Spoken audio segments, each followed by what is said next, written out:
I wanted to give you 4 specific examples that I'm going to cover at the end about how a product called Silk tripled their sales by doing one thing, how an artist named Jeff Koons went from being a nobody to making a whole bunch of money and having a lot of impact, to how Frank Gehry redefined what it meant to be an architect, and one of my biggest failures as a marketer in the last few years, a record label I started that had a CD called Sauce. But before I can do that, I got to tell you about sliced bread and a guy named Otto Rohwedder. Now, before sliced bread was invented in the 1910s, I wonder what they said, like the greatest invention since the telegraph or something. But this guy named Otto Rohwedder invented sliced bread. And he focused, like most inventors did, on the patent part and the making part. And the thing about the invention of sliced bread is this, that for the first 15 years after sliced bread was available, no one bought it, no one knew about it. It was a complete and total failure. And the reason is that until Wonder came along and figured out how to spread the idea of sliced bread, no one wanted it. That the success of sliced bread, like the success of almost everything we've been talking about at this conference, is not always about what the patent is like or what the factory is like. It's about, can you get your idea to spread or not? And I think that the way you're going to get what you want or cause the change that you want to change to happen is you're going to figure out a way to get your ideas to spread. And it doesn't matter to me whether you're running a coffee shop or you're an intellectual or you're in business or flying hot air balloons. I think that all this stuff applies to everybody regardless of what we do. That what we are living in is a century of idea diffusion. That people who can spread ideas, regardless of what those ideas are, win. And when I talk about it, I usually pick business because they make the best pictures that you can put in your presentation, and because it's the easiest sort of way to keep score. But I want you to forgive me when I use these examples because I'm talking about anything that you decide to spend your time to do. At the heart of spreading ideas is TV and stuff like TV. TV and mass media made it really easy to spread ideas in a certain way. I call it the TV industrial complex. And the way the TV industrial complex works is you buy some ads, interrupt some people, that gets you distribution. You use the distribution you get to sell more products. You take the profit from that to buy more ads. And it goes around and around and around the same way the military industrial complex worked a long time ago.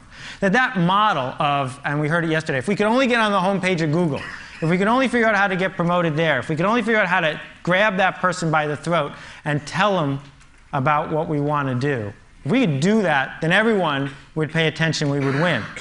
Well, this TV industrial complex informed my entire childhood and probably yours. I mean, all of these products succeeded because someone figured out how to touch people in a way that they weren't expecting, in a way they didn't necessarily want, with an ad over and over and over again until they bought it. And the thing that's happened is they canceled the TV industrial complex.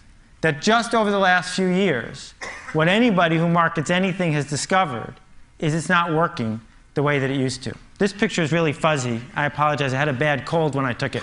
But the product in the blue box in the center is my poster child. Right? I go to the deli. I'm sick. I need to buy some medicine. The brand manager for that blue product spent $100 million trying to interrupt me in 1 year. $100 million interrupting me with TV commercials and magazine ads and spam and coupons and shelving allowances and spiffs. Also, I could ignore every single message. And I ignored every message because I don't have a pain reliever problem. I buy the stuff in the yellow box I always have. And I'm not going to invest a minute of my time to solve her problem because I don't care. Here's a magazine called Hydrate. It's 180 pages about water. Right? Articles about water, ads about water. Imagine what the world was like 40 years ago when it was the Saturday Evening Post and Time and Newsweek. Now there are magazines about water. New products from Coke Japan, water salad. Okay? Coke Japan comes out with a new product every 3 weeks because they have no idea what's going to work and what's not. This, I couldn't have written this better myself. It came out 4 days ago. I circled the important parts so you can see them here. They've come out, Arby's is going to spend $85 million promoting an oven mitt with the voice of Tom Arnold, hoping that that will get people to go to Arby's and buy a roast beef sandwich.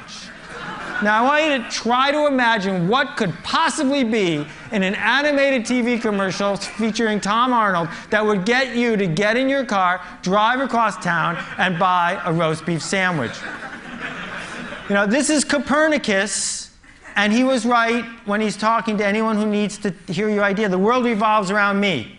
Me, me, me, me, me, my favorite person, me. I don't want to get email from anybody. I want to get me-mail. So consumers, and I don't just mean people who buy stuff at the Safeway. I mean people at the Defense Department who might buy something, or people at, you know, the New Yorker who might print your article. Consumers don't care about you at all. They just don't care. Part of the reason is they got way more choices than they used to and way less time. And in a world where we have too many choices and too little time, the obvious thing to do is just ignore stuff. And my parable here is you're driving down the road and you see a cow and you keep driving. Because you've seen cows before. Cows are invisible. Cows are boring. Who's going to stop and pull over and say, oh, look, a cow? Nobody. But if the cow was purple, isn't that a great special effect? I could do that again if you wanted. If the cow was purple, you'd notice it for a while. I mean, if all cows are purple, then you get bored with those too. The thing that's going to decide what gets talked about, what gets done, what gets changed, what gets purchased, what gets built is it remarkable? And remarkable is a really cool word because we think it just means neat. But it also means worth making a remark about. And that is the essence of where idea diffusion is going. That two of the hottest cars in the United States is a $55,000 giant car, big enough to hold a Mini in its trunk. People are paying full price for both, and the only thing they have in common is that they don't have anything in common.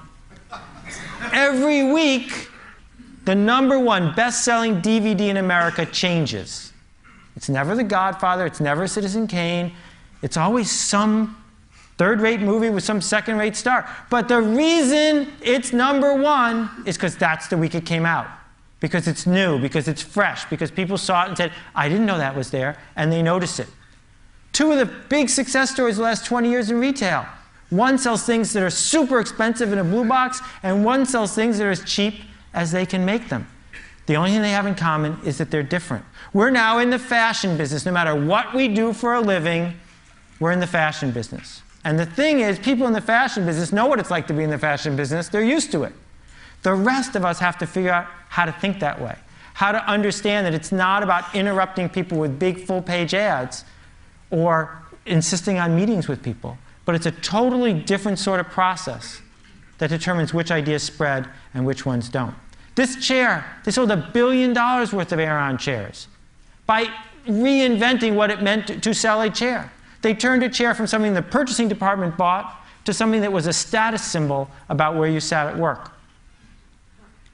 This guy, Lionel Poulain, the most famous baker in the world, he died 2.5 months ago, and he was a hero of mine and a dear friend. He lived in Paris. Last year he sold $10 million worth of French bread, every loaf baked in a bakery he owned by one baker at a time in a wood-fired oven. And when Lionel started his bakery, the French poo-pooed it. They didn't want to buy his bread. It didn't look like French bread. It wasn't what they expected. It was neat, it was remarkable, and slowly it spread from one person to another person until finally it became the official bread of 3-star restaurants in Paris. Now he's in London and he ships by FedEx all around the world. What marketers used to do is make average products for average people. That's what mass marketing is. Smooth out the edges. Go for the center. That's the big market. They would ignore the geeks and, God forbid, the laggards. It was all about going for the center. But in a world where the TV industrial complex is broken, I don't think that's the strategy we want to use anymore. I think the strategy we want to use is to not market to these people, because they're really good at ignoring you, but market to these people because they care. These are the people who are obsessed with something. And when you talk to them, they'll listen because they like listening. It's about them. And if you're lucky, they'll tell their friends on the rest of the curve, and it'll spread. It'll spread through the entire curve. They have something I call otaku. It's a great Japanese word. It describes the desire of someone who's obsessed to, say, drive across Tokyo to try a new ramen noodle place, because that's what they do. They get obsessed with it. To make a product, to market an idea, to come up with any problem you want to solve that doesn't have a constituency within otaku is almost impossible. Instead, you have to find a group that really desperately cares about what it is you have to say, talk to them, and make it easy for them to tell your friends. There's a hot sauce otaku, but there's no mustard otaku. That's why there's lots and lots and lots of kinds of hot sauces and not so many kinds of mustard. Not because it's hard to make interesting mustard. You can make interesting mustard. But people don't because no one's obsessed with it, and thus no one tells their friends. Krispy Kreme has figured this whole thing out. Krispy Kreme has a strategy. And what they do is they enter a city, they talk to the people with the otaku, and then they spread through the city to the people who just crossed the street. This yo-yo right here costs $112, but it sleeps for 12 minutes. Not everybody wants it, but they don't care. They want to talk to the people who do, and maybe it'll spread. These guys make the loudest car stereo in the world. It's as loud as a 747 jet. You can't get in. The car's got bulletproof glass on the windows because they'll blow out the windshield otherwise. But the fact remains that when someone wants to put a couple speakers in their car, if they've got the otaku or they've heard from someone who does, they go ahead and they pick this.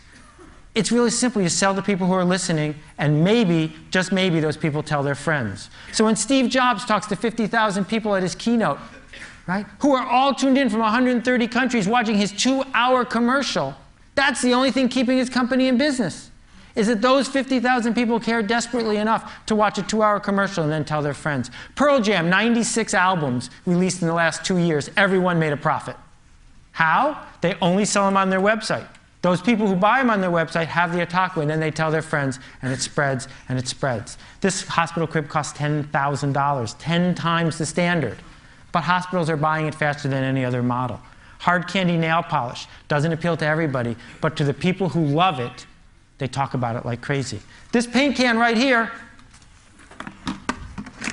saved the Dutch Boy Paint Company, making them a fortune. Cost 35% more than regular paint because Dutch Boy made a can that people talk about because it's remarkable. They didn't just slap a new ad on the product. They changed what it meant to build a paint product. AmIHotOrNot.com. Every day, 250,000 people go to this site, run by 2 volunteers, and I can tell you they're hard graders. And they didn't get this way by advertising a lot. They got this way by being remarkable, sometimes a little too remarkable. And this picture frame has a cord going out the back, and you plug it into the wall. My father has this on his desk, and he sees his grandchildren every day, changing constantly. And every single person who walks into his office hears the whole story of how this thing ended up on his desk. And one person at a time, the idea spreads. These are not diamonds. Not really. They're made from cremains. After you get cremated, you can have yourself made into a gem. Oh, you like my ring? It's my grandmother.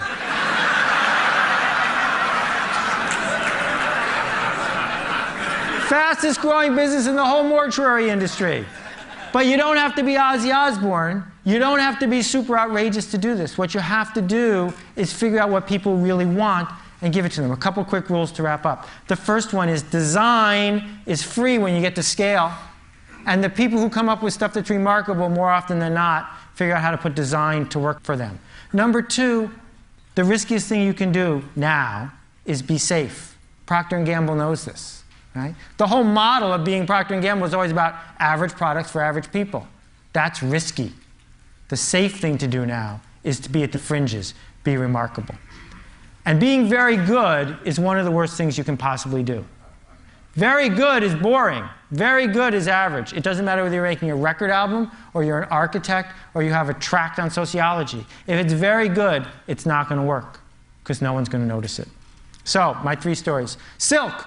Put a product that does not need to be in the refrigerated section next to the milk in the refrigerated section. Sales tripled. Why? Milk, milk, milk, milk, milk, not milk. Right? For the people who were there and looking at that section, it was remarkable. They didn't triple their sales with advertising. They tripled it by doing something remarkable. That is a remarkable piece of art. You don't have to like it, but a 40-foot tall dog made out of bushes in the middle of New York City is remarkable. Frank Gehry didn't just change a museum, he changed an entire city's economy by designing one building that people from all over the world went to see. Now, at countless meetings, at the Portland City Council or who knows where, they say, we need an architect. Can we get Frank Gehry? Right? Because he did something that was at the fringes. And my big failure, I came out with an entire, a record album, and hopefully a whole bunch of record albums in SACD format, this remarkable new format, and I marketed it straight to people with $20,000 stereos. People with $20,000 stereos don't like new music. So what you need to do is figure out who does care. Who is going to raise their hand and say, I want to hear what you're doing next, and sell something to them. The last example I want to give you, this is a map of Soap Lake, Washington. As you can see, if that's nowhere, it's in the middle of it.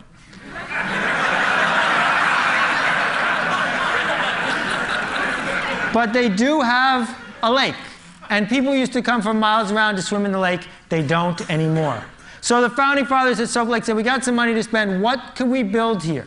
And like most committees, they were going to build something pretty safe. And then an artist came to them. This is a true artist rendering. He wants to build a 55-foot tall lava lamp in the center of town. That's a purple cow. That's something worth noticing. I don't know about you, but if they build it, that's where I'm going to go. Thank you very much for your attention. I appreciate it.